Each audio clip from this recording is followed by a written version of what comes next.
এই বল্টু, তুই বল তো কুকুরের রচনা।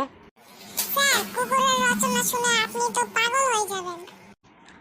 আমার সাথে মস্করা করা হচ্ছে? কেন স্যার, আপনার সাথে মস্করা করব কেন? এই তুই বল, নালে এক্ষুনি কান ধরে দাঁড় করিয়ে দেবো।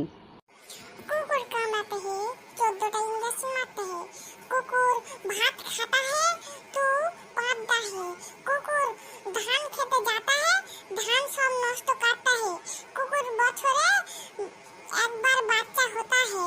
कुकुर के लोग ढेस ढेस করে ঢিল দিয়ে মারता है। আপনি কিছু বলতে है? আমি জানি তো তুই এই ছাড়া আর কি বলবি বা। তুই তো কান ধরে দাঁড়া, হেই কান ধরে দাঁড়া। স্যার, এবার ভুল হয়ে গেছে, আরেকটা ধরেন, নিশ্চয়ই পারবো। এই বল তো মানুষ কয় প্রকার? স্যার, মানুষ হলো দুই প্রকার। কি কি বল দেখি। একটা হলো জাত, একটা হলো বেজাত। বেজাত মানুষরা কি করে জানেন স্যার? ওরা গরু, ছাগল, বাঘ, গরু, কুমির ইত্যাদি খায়। ওই জন্য বেজাত মানুষদের অনেক গায়ে শক্তি হয় স্যার। আর জাত মানুষদের গায়ে শক্তি হয় না কেন জানেন? আপনি হয়তো জানেন না।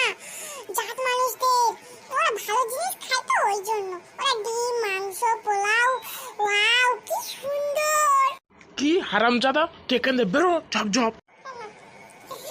স্যার, আর হবে না। আমাদের এই চ্যানেলটি সাবস্ক্রাইব করে দিতে বলুন, তাহলে আমি ঠিকঠাক বলে দেবো, দেখবেন। আমার একটি কুকুর আছে, ইংরেজিতে কি হবে বল?